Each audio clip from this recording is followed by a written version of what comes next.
லக்னத்திற்கு குரு பயிற்சி ஆகிறார். நிலம் நீர் காற்று என்ற தத்துவத்திலிருந்து குரு பகவான் தற்போது மிதுன ராசியில் வருகிறார். இப்ப அதை ஒரு நிமிஷம் பார்க்கலாமா?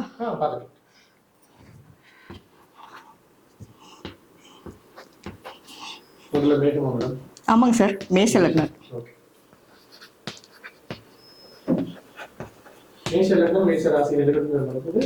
இல்லைங்க சார், இது மேஷ லக்னத்துக்கு மட்டும்தான் பொது பலன். எப்போதுமே ராசி வந்து திசாபுக்திகளை வச்சுதான் நம்ம கனெக்ட் பண்ணணும். ராசின்றது திசாபுக்திகளை வச்சுதான் பலன்கள் சொல்லணும். பொதுவாக வந்து லக்னத்தை பேஸ் பண்ணி தான் நம்ம, லக்னம்ன்றதான் உயிர், இந்த உயிரின் அடிப்படையில் தான் இந்த லக்னங்கள் எப்படி எப்படி செயல்படுகிறதுன்னு பார்க்கணும். அப்போ இந்த மேஷ லக்னத்திற்கு குரு எந்த மாதிரியான பலன்களை செய்ய போகிறார்னு பார்க்கணும். மேஷ லக்னத்திற்கு குரு 2ஆம் இடத்திலிருந்து லக்னத்திற்கு 3ஆம் இடத்தில் பயிற்சி ஆகிறார். குரு பகவான் 14/5/2025 இரவு 10:36 மணிக்கு குரு பயிற்சி ஆகிறார். ரிஷபராசிலேருந்து 3வது கட்டத்துக்கு வரும்பொழுது எந்த மாதிரியெல்லாம் நன்மைகள் செய்வார் அப்படின்றத நம்ம பார்க்கணும். 3ஆம் இடம் சொல்லும் போதே கம்யூனிகேஷன் கூடிய சம்பந்தப்பட்டது. சரிங்களா? இந்த குரு வந்து இந்த ஜாதகத்துக்கு என்னவா வராரு பார்த்தீங்கன்னா, லக்னத்துக்கு பார்த்தீங்கன்னா 9, 12ஆம் இடத்து அதிபதியா வராரு.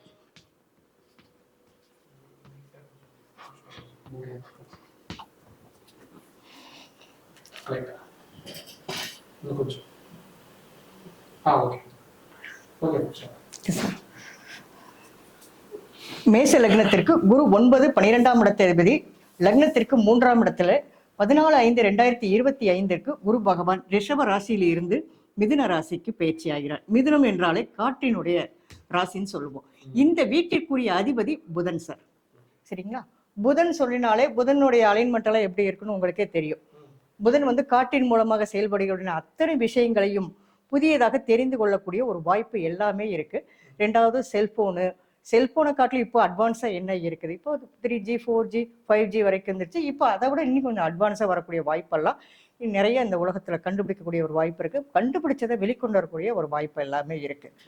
முதல்ல இந்த ஜாதகத்துக்கு எடுத்தவனையும் ஃபர்ஸ்ட் இந்த மிதுன லக்னத்துக்கு மேஷ லக்னத்துக்கு எப்படி பலன்கள் பார்க்கணும்னு சொல்லும்போது 9, 12ஆம் இடத்த அதிபதி குரு இந்த 3ஆம் இடத்துல இருக்கிறாருன்னா முதல் 9க்கு என்ன செய்வார்? 9ன்னு சொல்லும்போது தகப்பனார் ஸ்தானாதிபதி, பாக்கியஸ்தானாதிபதி, 2வது முன்னோர்களுடைய ஆசீர்வாதம், யாத்திரைகள் எல்லாமே செய்யக்கூடியது. இது வந்து சிறு பயணம், இது நீண்ட தூர பயணம் சொல்லுவோம். 9ஆம் பாவம்லாம் நமக்கு நல்லாவே தெரியும். இருந்த போதும் அப்போ 9ஆம் இடத்த குரு பார்க்கிறார். அப்போ இந்த மேஷ லக்னக்காரங்க வந்து நீண்ட தூர பயணம் செய்யக்கூடிய ஒரு வாய்ப்புகள் உருவாகிறது. நீண்ட தூர பயணம் போகக்கூடிய ஒரு வாய்ப்பு உண்டு. தகப்பனாருடைய முழு ஆதரவுகளும் கிடைக்கும். தகப்பனார் மூலமா ஏற்படக்கூடிய சந்தோஷங்கள், சுற்றுலாக்கள் அனைத்துமே நன்றாக இருக்கும்னு சொல்லலாம். இது பொதுவானது. அதே மாதிரி இந்த இடத்துக்கு பார்க்கணும். ஃபர்ஸ்ட் இந்த இடத்துல இருந்து இந்த குரு எத்தனாம் இடத்துக்கு வராரு, எத்தனாம் இடத்துக்கு முதல் லக்னத்துக்கு பேசிக்கணும். அடுத்து ஸ்தானத்துக்கு பேசணும். 12ஆம் இடத்திற்கு குரு எப்படி இருக்கிறாருன்னு பார்க்கணும். அப்போ 12ஆம் இடத்துல இருந்து 1, 2, 3, 4 12ஆம் இடம் சொன்னாலே விரயஸ்தானாதிபதினு சொல்லுவாங்க. இந்த விரயத்திற்கு 4ஆம் இடத்துல இருக்கிறதுனால தகப்பனார், அதாவது தாய் வீட்டுக்கு தாய் மூலமா கிடைக்கக்கூடிய சின்ன விரயங்கள் கூட நமக்கு நடந்துகிட்டே இருக்கலாம். அது சுப பலன்களா மாறக்கூடிய ஒரு வாய்ப்பு உண்டு அப்படின்னு பேசலாம். இன்னும் நிறைய பேசக்கூடிய ஒரு வாய்ப்பு இருக்கு. இருந்த போது அடுத்து நம்ம என்ன எடுத்துக்கணும்னா,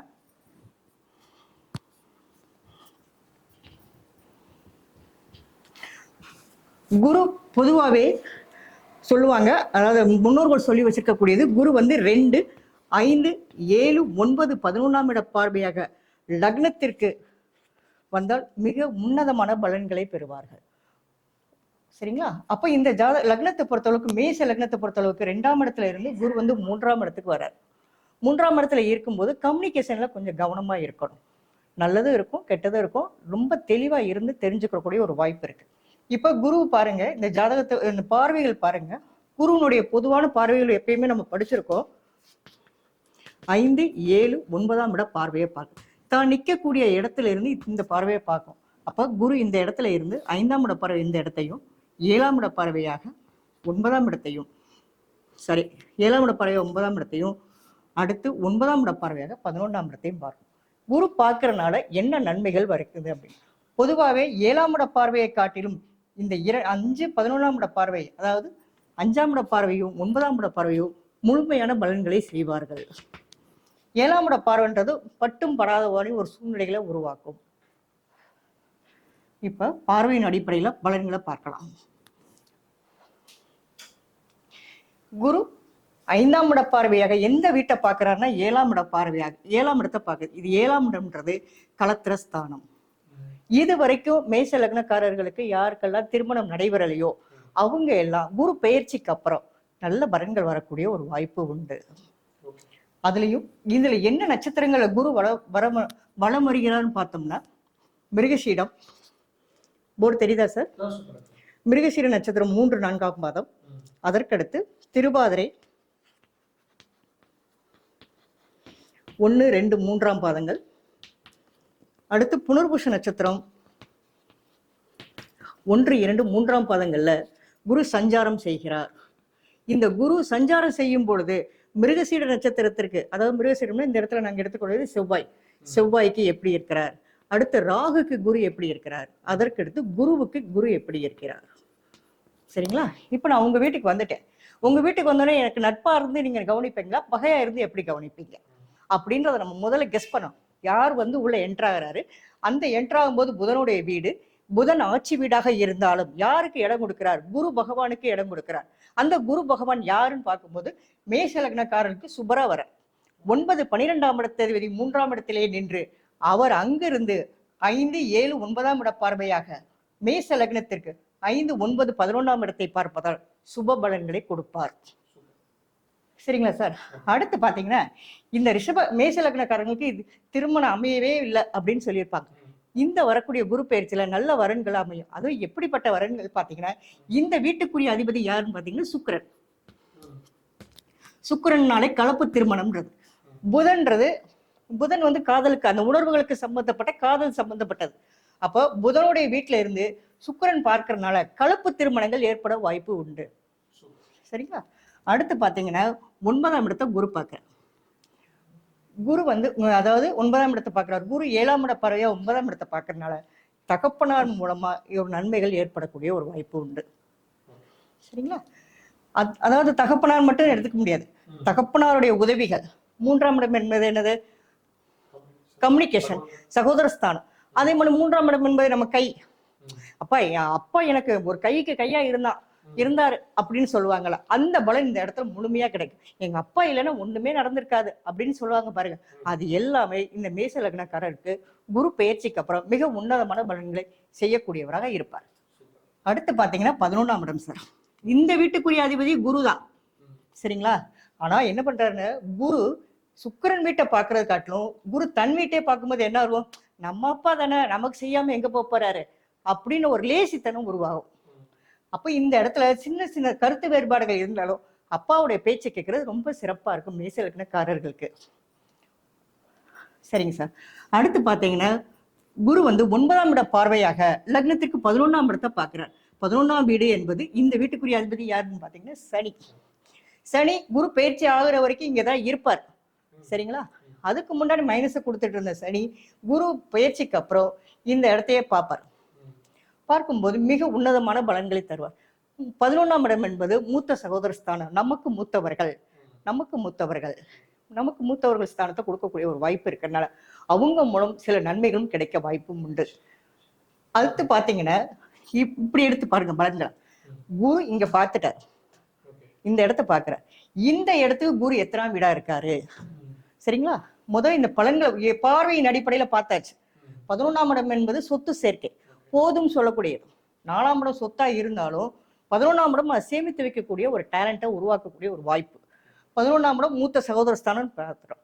நமக்கு மூத்தவர் இது நாள் வரைக்கும் பகையாய் இருந்தவங்க இனி நமக்கு சுமூகமாக சூழ்நிலைகளை உருவாக்கக்கூடியவர்களாக இருப்பார்கள். சரிங்களா? அடுத்து பாருங்க, இதே 11ஆம் இடத்தை வச்சு இன்னும் 2 வார்த்தை பேசலாம். 11ஆம் இடத்துக்கு குரு எத்தனாம் இடத்துல நிக்கிறாரு?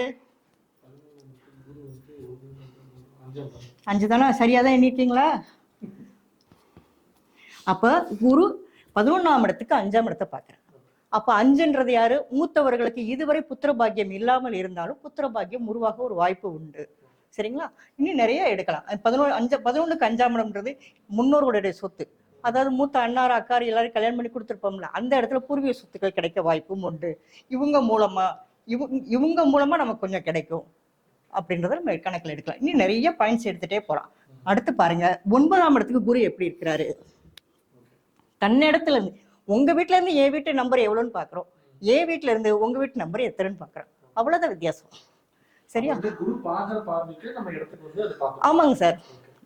சில இடம் என்ன பார்ப்பாங்கன்னா, குரு தான் நிக்கிற இடத்த மட்டும் பார்த்தா போரும் நினைப்பாங்க. அது முழுமையான பலன்களா இருக்காது. இப்படியும் பார்க்கணும். சரி எப்பா நீ பார்த்த பார்வை முழு பார்வை சரிதானா அப்படின்னு நம்ம நமக்கு செக் பண்ணிக்க வேண்டாமா? அப்ப 9ஆம் இடத்துல இருந்து மீண்டும் இந்த இடத்த பாக்குறேன். அப்ப இது என்னவாயிருது? 7ஆம் இடம் பார்வையா இருக்குது. இங்கேயும் பார்த்தா சரிங்களா? இது 9 இங்க இருந்து பாத்தீங்கன்னா 1 2 3 4 5 6 7 7ஆம் இடம் பார்வையா பாக்குறேன். 7ன்றது அப்பாவுடைய கம்யூனிகேஷன் ஃபுல்லா நமக்கு வர வாய்ப்பு உண்டு. இப்ப நான் போறேன்ப்பா, உனக்காக வேலை சொல்லி வச்சிருக்கேன், நீ போய் அவரை போய் பார்த்துட்டு வாப்பா, உனக்கு ஒரு வேலை கிடைக்கும் அப்படின்றத இந்த மேச லக்னக்காரர்களுக்கு முழுமையான பலன்களை செய்வார்கள். ஓகேவா? அடுத்து பாருங்க, இன்னும் ஒண்ணே ஒரு பாயிண்ட் சார். Yes sir. இந்த இடம் பாத்தீங்கன்னா இந்த வீட்டுக்கு பார்க்கும்போது குரு என்னவா பாருங்களேன், இங்க இருந்து என்னன்னீங்கன்னா இந்த இடத்த 1ன்னு போட்டுக்கோ. சரிங்களா? ஆச்சுங்களா? இது 7ஆம் இடம்ன்றது என்னங்க சார் பேசுவோம்? கலத்திரஸ்தானம் பேசுவோம். கணவன் அல்லது மனைவி, நம்மளுடைய பார்ட்னர்ஷிப்பு, நண்பர்கள், இது எல்லாமே 7ஆம் இடம். சமூகம்னாலே 7ஆம் இடம் தான். அந்த சமூகம் நமக்கு எப்படி ஒரு அங்கீகாரத்தை கொடுக்குதுன்னு நம்ம பார்க்குறோம். அப்ப 7ஆம் இடம் 7ஆம் இடத்துல இருந்து குரு எத்தனாம் இடமா இருக்காரு? 9ஆம் இடமா இருக்கிறாரு. அப்போ 9ஆம் இடமா இருக்கும் பொழுது நமக்கு என்ன கிடைக்கும்?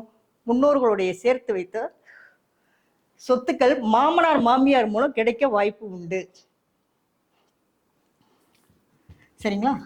ஆனா இனி அதுக்கு முன்னாடி என்ன பார்க்கணும்னா, இந்த வீட்டுக்குரிய அதிபதி யாரு? செவ்வாய். சரிங்களா சார்?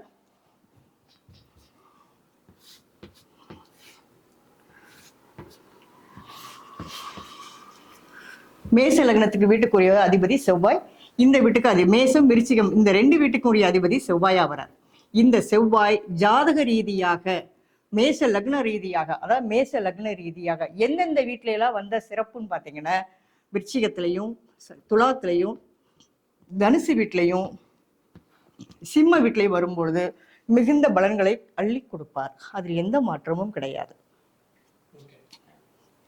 புரியுதா? வேற ஏதாவது கேட்கணுமா கேளுங்க. இப்போ இந்த மேஷ லக்னத்துல பொறுத்தவரை ஹெல்த் அது சார்ந்த விஷயம் எப்படி இருக்கும்? Right sir. அதே மாதிரி வந்து இந்த வருஷமாச்சு அவங்களுக்கு பொருளாதாரம் பணம் சார்ந்த விஷயங்கள்ல ரைட் சார். இப்போ அதை வச்சு பேசலாமா? சரி சார். சரி சார். ஃபர்ஸ்ட் இந்த லக்னாதிபதி செவ்வாய்னு எடுத்துக்கிறோம்.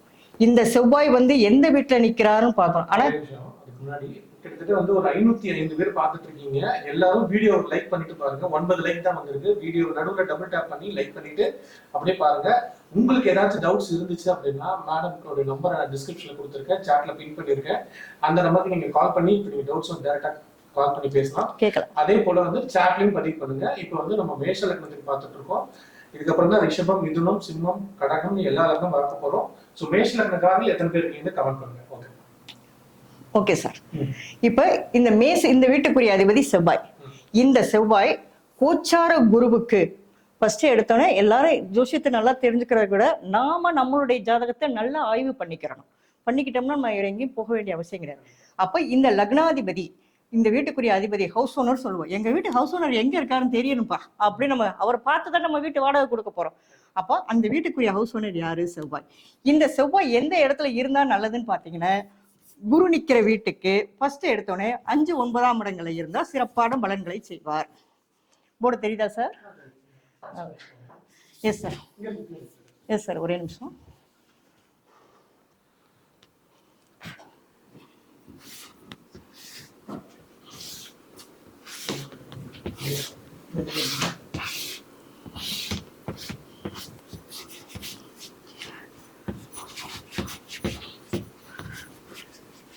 சாரிமா. எல்லாருமே லைக் பண்ணிட்டு பாருங்க. 20 லைக்ஸ் வந்திருக்கு.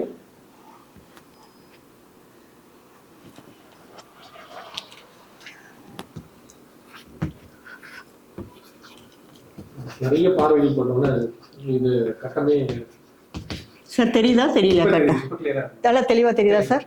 சரிங்களா?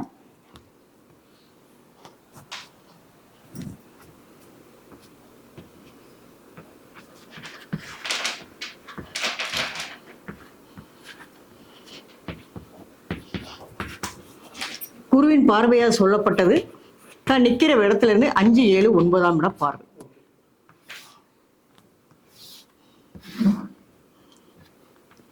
சரிங்களா?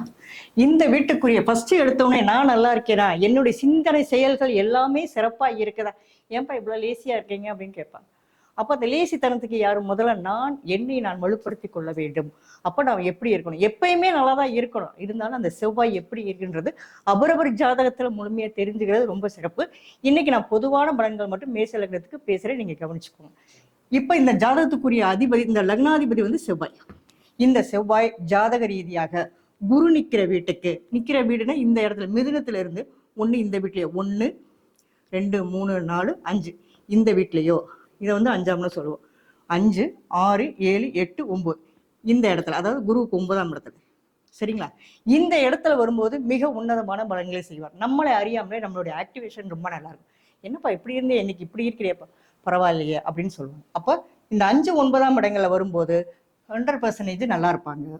கோச்சார ரீதியாக செவ்வாய் இந்த மாசம், இந்த மாசங்கள் மற்றும் இந்த மாசம், இது வந்து சித்திரை.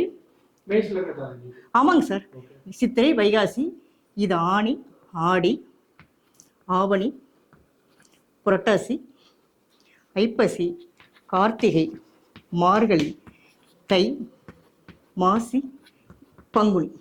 சரிங்களா? அப்ப லக்ன ரீதியா இந்த இங்க மேல போட்டிருக்கேன் சார், மேஷ லக்னம் போட்டிருக்கேனுங்க.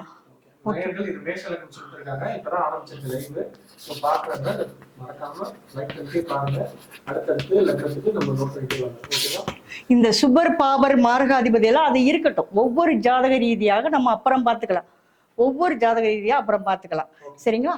முதல்ல எடுத்தவொடனே நான் நல்லா இருக்கணுமா அப்படின்னு சொல்லும்போது இந்த ஜாதகத்தை பொறுத்தவரை ஐப்பசி மாசத்துல சரி, மாசி மாசத்திலேயே கோச்சார ரீதியாக சனி வரும், செவ்வாய் வரும்பொழுது மிகுந்த பலன்களை அள்ளி கொடுப்பார்கள்.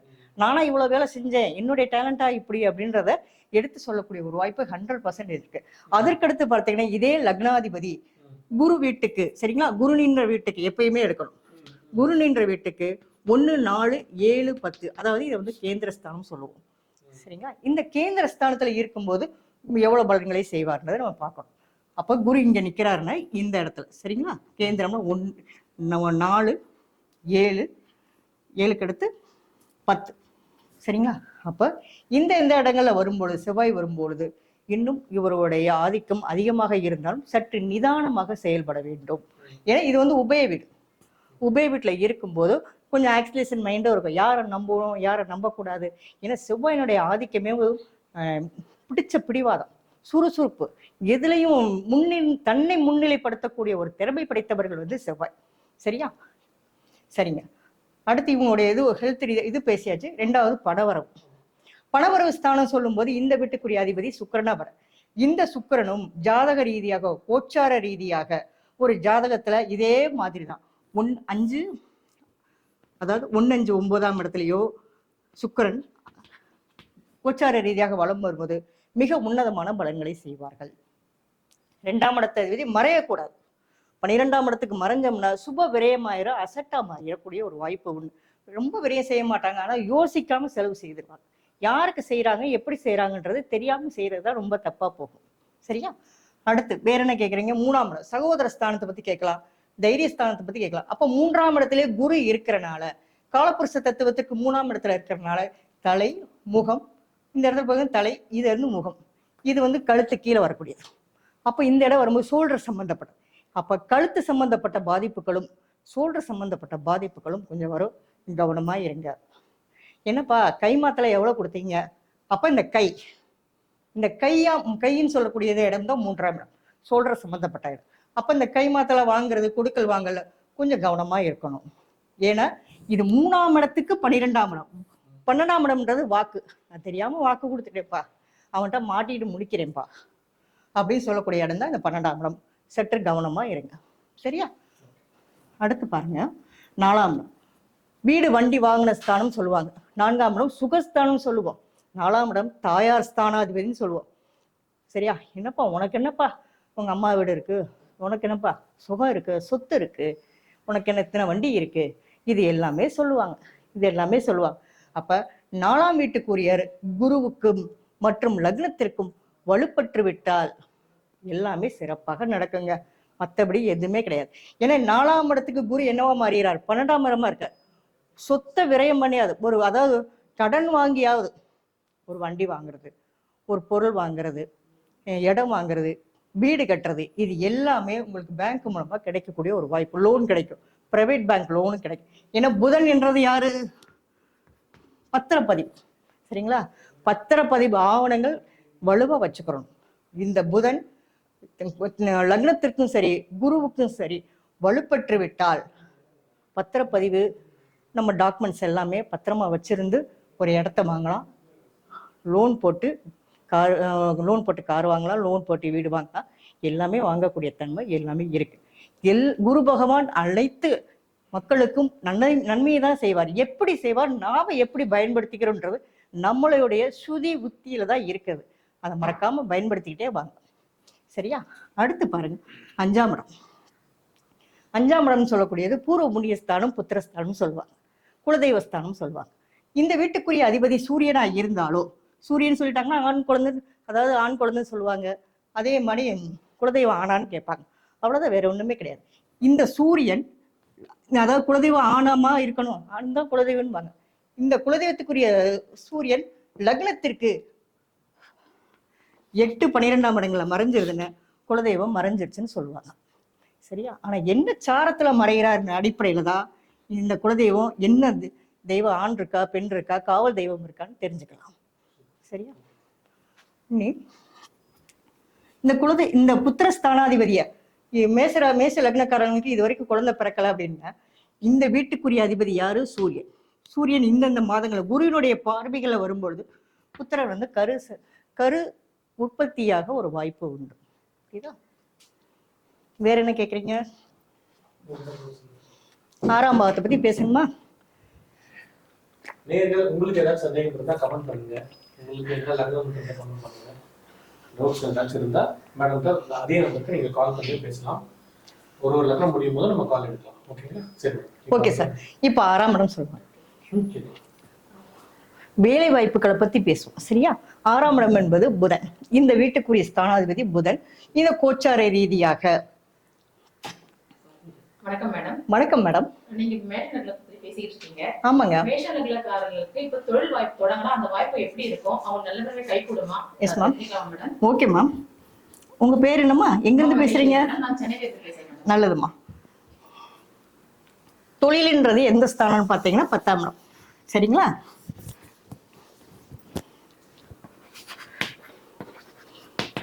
இந்த தொழில் ஸ்தானாதிபதி சனி உங்க ஜாதகத்துல இன்னைக்கு கோச்சார ரீதியாக உங்களுக்கு 11ஆம் இடத்துல இருக்கிறார்.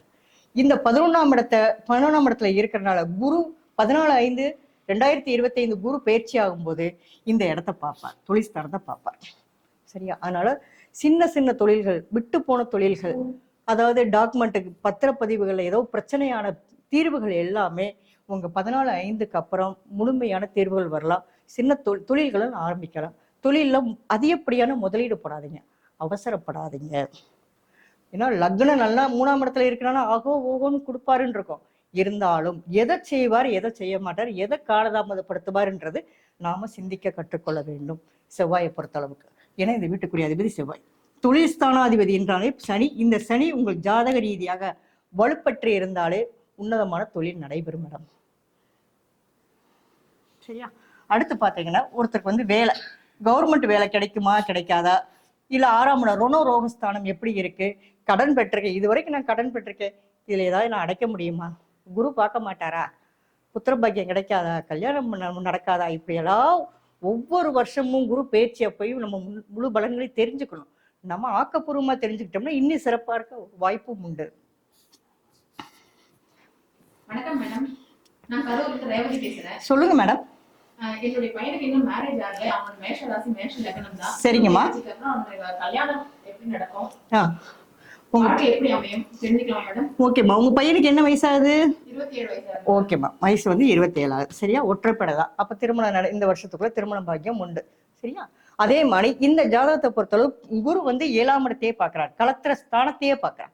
களத்திர காரகன் இந்த 7ஆம் வீட்டு அதிபதி ஹவுஸ் ஓனர் எங்க இருக்கான்னு எனக்கு தெரியாது.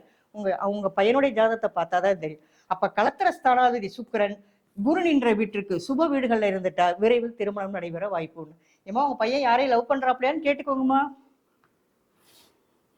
சரிங்க, வேற என்ன கேக்குறீங்க? களத்திரஸ்தானம், பார்ட்னர்ஷிப் எல்லாமே 7ஆம் பாவ ரீதியா ரொம்ப நல்லா இருக்கும். அதுக்கு முன்னாடி பாத்தீங்கன்னா 6ஆம் இடம். 6ஆம் இடம் சொல்றக்கூடியது புதன் வந்து ஜாதக ரீதியாக எங்க இருக்குன்னு பார்த்துக்கிட்டு அதுக்கு தகுந்தாமன கடன்களை கொஞ்சம் அடைக்கக்கூடிய வாய்ப்புகள் உருவாகும் மேச லக்னக்காரர்களுக்கு. அடுத்து பாத்தீங்கன்னா 8ஆம் இடம். 8ன்றது இந்த இடத்துல கணவனா இருந்தோம்னா இந்த இடத்துல மனைவின்னு எடுத்தோம்னா இது மனைவியினுடைய வருமானம்னு எடுத்துக்கணும். சரியா? வருமானம் மனைவியோட பினான்சியல் ரீதியா எப்படி இருக்கு என்ன ஏதுன்னு தெரிஞ்சுக்கலாம். அடுத்து வந்து பாத்தீங்கன்னா 9ஆம் இடம். இது என்னன்னு எடுத்துக்கிட்டீங்கன்னா இந்த இடம் வந்து மனைவிக்கு கம்யூனிகேஷன். எப்படி கணவனுக்கு கம்யூனிகேஷன் 3ஆம் இடமோ மனைவிக்கு கம்யூனிகேஷன். அதாவது கணவன் மூலமா நீ சொல்லி வாங்கித்தா அப்படின்னு சொல்லுவாங்க சில வீட்டுல எல்லாம் பாத்தீங்கன்னா. நான் சொன்னா பணம் கிடைக்காது, என் பொண்டாட்டிக்கு கேட்டாங்கன்னா பணம் கிடைச்சிரும் அப்படின்பாங்க. என் பொண்டாட்டியினுடைய வருமானம், என் மனைவியினுடைய உழைப்பு, இது எல்லாமே எந்த இடத்துல 7க்கு 3ஆம் இடம் சொல்லக்கூடிய 9ஆம் இடத்தை குரு பார்க்கறதுனால மனைவி மூலமா யோகத்தையும் கணவன் மூலமா யோகத்தையும் பெறக்கூடிய ஒரு வாய்ப்பு உண்டு. சரியா? தொழில் பேசியாச்சு. அடுத்து 11ஆம் இடம் லாபஸ்தலம். லாபம்ன்றது சிறு தொழில் எல்லாமே லாபம் அடையக்கூடிய ஒரு வாய்ப்பு உண்டு. சரியா? பெண்கள் வந்து எல்லாருமே இந்த வீட்டிலே உட்காந்து ஆன்லைன்ல நிறைய வேலை பார்க்கணும்னு நினைப்பாங்க, சிறுதொழிலாட்டம். அப்ப இந்த சிறுதொழில் சொல்லக்கூடிய இடமா வரக்கூடிய இடம் புதன். கம்யூனிகேஷன் நல்லா வலுவா இருக்கு. கம்யூனிகேஷன் வலுவா இருந்து அதே அந்த புதனை வந்து யாருக்கு அந்த குரு வந்து புதன் மேல இருக்கிறான். புதனுடைய வீட்டுல போய் குரு இருக்கிறதுனால ஏற்கனவே குருவும் புதனும் சேர்ந்தாலே நல்ல அருமையான யோகம்னு சொல்லுவோம். அந்த குருவேவும் குபேர யோகம் மாதிரி தான். குரு வந்து 9ஆம் இட பார்வையாக 11ஆம் இடத்தை பார்க்கும்போது சிறு தொழில்கள் எல்லாமே லாபம் அடையக்கூடிய ஒரு வாய்ப்பு உண்டு. அரசியல்வாதிகள் வந்து வெற்றி பெறக்கூடிய வாய்ப்பும் உண்டு. கலவரம் செய்யக்கூடாது மெயினா. அடுத்து பாத்தீங்கன்னா 12ஆம் இடம். 12ஆம் இடத்துக்கு குரு வந்து 4ஆம் இடத்துல இருக்குனால எனக்கு தூக்கமே வரல. என்னுடைய நண்பர்கள் வீட்டுக்கோ என்னுடைய தங்கச்சி வீட்டுக்கோ தம்பி வீட்டுக்கோ போகும்போது நல்லா தூக்கம் வருது. ஏன்னு கேட்டேன்னா 12ஆம் இடம் வந்து யாரு? 3ஆம் இடம்ன்றது யாரு? உடன்பிறப்பு ஸ்தானம், நம்மளுடைய நெய்பர்ஸ். இவங்க எல்லார் வீட்டுக்கும் போய் நம்ம சகலமா நண்பர்களா பழகும்போது ஒரு நிம்மதியான ஒரு சூழ்நிலை வேற. 2வது 3ஆம் இடம் சொல்லும்போது சிறு பயணம். யாரோட நம்ம பயணிக்கிறோம்? 9ஆம் இடம்ன்றது நீண்ட தூர பயணம். இந்த ஹஜ் பயணம்னு சொல்லுவாங்கல்ல, அவங்களுக்கெல்லாம் இந்த தடவை வாய்ப்பு நிறையவே உண்டு. கவர்மெண்ட் அவங்களுக்கு ரொம்ப சப்போர்ட் பண்ணும். இது வந்து 3ஆம் இடம்ன்றது சிறு பயணம். சிறு பயணம் யாரோட செய்யறோம் அப்படின்ற போது 12ஆம் இடம். 12ஆம் இடத்துல இருந்து 3ஆம் இடத்தை இந்த குரு நிக்கிற வீட்டுக்கு 12ஆம் இடத்துக்கு குரு 4ஆம் இடமா இருக்கனால அது சந்தோஷமா அமைய வாய்ப்பு உண்டு. ஒரு தாய்மை உணர்வு போல அப்படின்னு நம்ம எடுத்துக்கணும். ரொம்ப தெளிவா வந்து மேஷ லக்னத்துக்கே நீங்க கிட்டத்தட்ட ஒரு 28 நிமிஷம் ஆச்சு. Yes, sir. எல்லாரும் மத்த லக்னக்காரங்க வெயிட் பண்ணிட்டு இருக்காங்க. மேடம் எங்களுக்கு சொல்லுங்க, ரிஷபத்துக்கு வாங்க அப்படின்லாம் கமெண்ட் பண்ணிட்டு இருக்காங்க. Yes sir. சோ இப்போ நம்ம அடுத்து வந்து ரிஷப லக்னம். வேற இதுல ஏதாவது சந்தேகம் இருக்கா மேச லக்னக்காரர்?